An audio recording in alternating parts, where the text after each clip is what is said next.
Now I'm about to unpack the boost. It's been sitting in here for a while, and plant all these plants because these all got to go in. And yeah.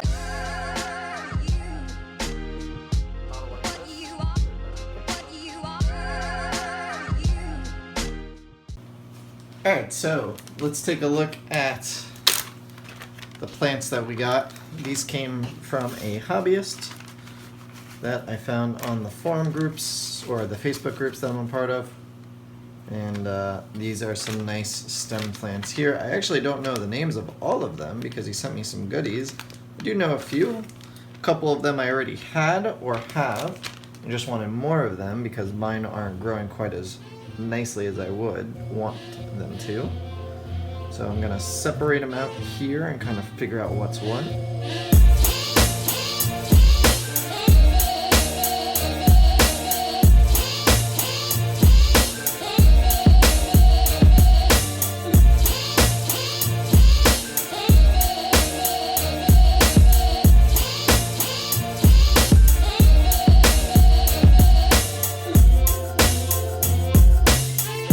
Okay, so here we have Rotala Sunset. It's a rare version of Rotala, and you can see here how it has this nice like light green running of the veins, and then the leaves are actually a pinkish color. They look like a sunset, hence the name. I'll show you guys these more in depth once they color up and they're in the tank for a little bit. These two, I'm not sure what this is. I have to ask him what that is. This is a Linophilia aromatica mini, from what I'm gathering. I think this is the same thing there. This is Rotala Woolwich. My Woolwich that I have in my tank is doing okay. There's some strands really growing a lot of algae and whatnot. This one right here, see, this is melting a little bit, but the rest of the stem looks perfectly fine. So even if that tip melts off, the rest of the plant should be good. I don't know what this is. This other plant, not sure what this is. He sent me some things, I don't know what they are. There's only a couple of plants that I asked for. This, I'm not sure what this is. It almost looks like a Linophilia also, but I don't know what it is. I'll have to ask him. Mainly what I was after was this and this. I asked him for a little bit of this, and there was one other plant, and I don't know the name of it. And he threw in a bunch of extras, so you know, that's awesome. I really appreciate it. This is the plant that I was most after because this plant is absolutely beautiful. This, right now, this video does it no justice. You're just going to have to wait to see it on Instagram or Facebook because this whole, so the veins like the sunset get like a green color, but the extra part of the leaf just gets like an orangey red. It almost looks like a bursting sun, and this is called Ludwigia Seneglisius or something like that. I'm butchering the name. Absolutely beautiful. It's up on the website. I lost this plant in particular because when I got a bunch of new stems in, it wound up getting overcrowded. The plant wound up dying because it got shadowed and couldn't get any light, and these need a decent amount of light to stay nice and healthy. So I wound up selling a couple trimmings, and then the bare stems that I had left just couldn't compete with the other fast-growing plants around it, so they died. So what I'm hoping with this is I'm putting it in one of my other tanks that doesn't have all those fast-growing plants in it, where it should get enough light. So this will actually be one of the fastest-growing plants in the tank, so it'll be nice and really grow out a lot for me because this is a rare plant. A lot of these are rare plants. You can't get these from normal retailers or stores or anything. This is purely through the trade, and that's why I support hobbyists as much as I can with getting the rare stuff. And this allows me to spread it to all you guys that either have high-tech tanks or want to branch into high-tech plants. You know, when you start with basic stuff, eventually you'll get that itch. Once you get that itch, it doesn't quit. It's now like collecting baseball cards or something to me. Every stem I need. And once we get into the new place with the new fish room, my addiction is gonna go through the roof. But yeah, so all these I'm gonna get them in the tank now, and I gotta open up the boost afterwards, but let me get these in there first. Real quick, you may be asking, well, why don't you clean your plants before you put them in there? I'm not too worried about the plants being cleaned. They will be just fine without me doing that. The trick right now is I'm overcrowded and I need to figure out a place to put these. I do have a lot of plants in these tanks. They are well beyond capacity to the point where I really need to maybe, I don't know.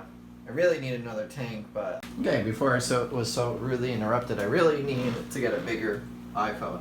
So, I'm not worried about these plants containing anything. I'll deal with it. Actually, I've gotten several comments.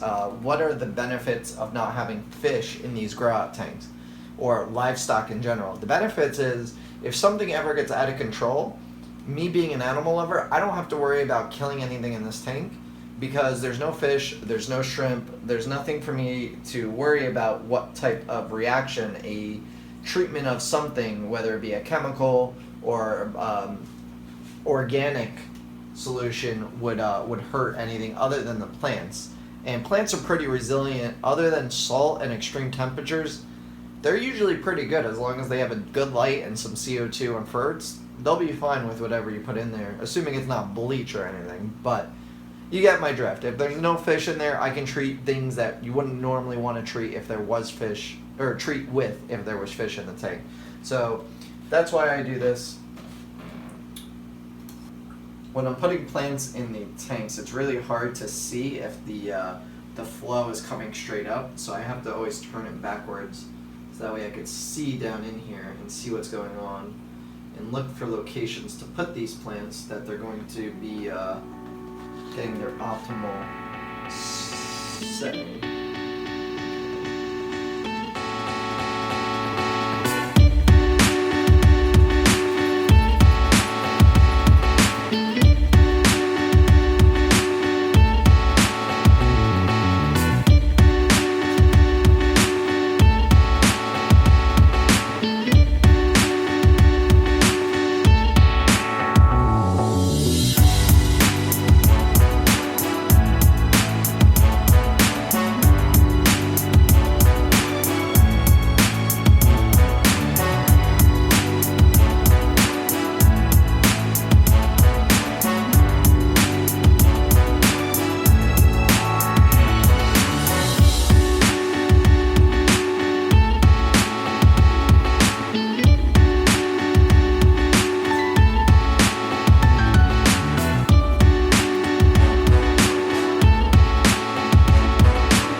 So those plants are in there, and now on to the buce.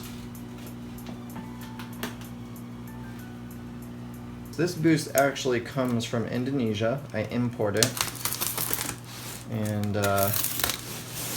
that's where it's mostly harvested from, is that region of the world. And this is actually kind of a makeshift box, but hey, it's worked. Last time I got some product from him, he sent it in a Tupperware container all taped up, so hey, it works, you know. If it gets here, it's good. And I'm gonna crack this bad boy open. He tapes it all up, and it's really packed. I mean, it's just a styrofoam box, but it works. As you can see here, I'm having a hard time getting it open. Ah, what the hell's holding this? I think there's more tape underneath it. Need to go get my knife, I think. Let's see. I also don't want to cut what's underneath it. Okay, I think this side. Yeah.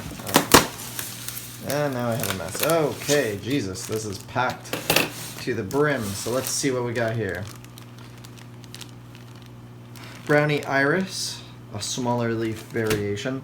The leaves that you see here, though, these don't necessarily mean anything. Some brownie helena. The leaf patterns will change. Brownie purple. Red hammer, a whole lot of that. That's a beauty right there. Some dark oval. So this is a rare type that that I asked him to send me some of. This is a bit more rare than the rest of this stuff. Cur Royal, pretty basic Buce, or not basic, but common Buce. Amelia, another rare type. This actually I didn't get last time, so these are rare. Brownie Phantom, small bunch, a little yellowing of the leaves, but that's fine because as long as the rhizome looks good, which it does, that'll be just fine. Most of the leaves are gonna melt anyway, so I'm not worried about. Mini Katarina, and this is one of the nicest looking ones, although some of these leaves look a little dried up here, so some of these are probably gonna fall off right away. But for the most part, there are a lot of healthy patches, which that's just fine by me. That'll do just fine. Some Ara, and these leaves are nice and long, but I mean, when you get them into the tank, those are obviously going to change shape and size. Green Hades. Oh, this is one that I did not get last time. This is big, broad leaves. Very nice bit of Green Hades there. Like that quite a bit. Some tricolor, which I actually haven't had a chance to look at this one yet myself. So I want to actually probably keep a little piece for myself, and the rest will be sold off. Most of this has to be sold because I don't have a place for it. Some more Green Hades. So I got two nice batches there. Some Dark Hades. So this is similar to regular Hades with the big broad leaves, but this is dark. You can see that there's actually the color difference there. Regular Hades. So I guess there is 3 different variations. You got the dark, the regular, and then the green, because you can see here, these leaves on this one are a lot more green. These are darker than those green ones, but these are really dark compared to these. So that's that. And the last one here, Dark Hades, another Dark Hades. So I got a lot. I got some of the same ones that I had last time, but a lot of different ones, which is nice because variety is nice to have, and that way those Buce collectors out there that follow my company and all that will be very happy to know that I have things that weren't here last time. So I gotta now count this up, figure out how many clumps I have, and then I gotta adjust my prices accordingly, because to me it's not about the overall price of each piece, it's about how much money's to be made in general. So basically, if I have a lot of portions, I could price them a lot cheaper because I'm going to make the same amount of money. I have a number in my head of the amount of money I want to make in return for what I spent on it. So as long as I make that amount of money, I mean, these could go for as low as $20 a clump or as much as $40 a clump, depending on how much I have, how many portions and whatnot. So I have to look into some of these variations and see, because they are a bit more rare, so these may constitute a higher price tag. I basically told him, send me a variety of whatever you got, some rare stuff, some common stuff, and I'll put it together. I didn't know any of these different types that he was going to send me, so I have to now do my research here and figure out what are the popular ones, what are the super rare ones, and what's the going rate on them, because it's all about supply and demand. And if I got the supply and there's a demand for it, then that obviously drives the price. You know, I don't do this to make a total killing, but obviously in any business you want to make some sort of profit and cover your expenses at the same time, and your time. And time it is to do this. So I'm gonna do a little research, and I'll get back to you once I start dividing it up and figuring out how much I have here.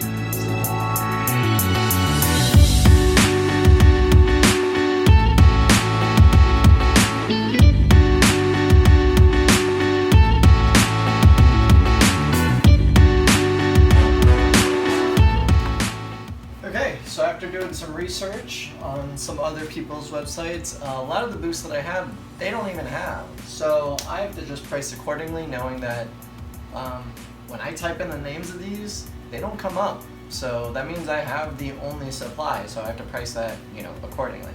With that said, I'm not going to obviously gouge the price so high, because I still want it to sell, but keep in mind this is a Buce that nobody else is selling, so that makes it a commodity, basically. It's just good business practices. So I'm gonna start portioning this out, figuring out what's the best way to sell it, and I'll show you guys that in a minute. This just got sectioned out. More down there, more down there, They'll be up on the website shortly.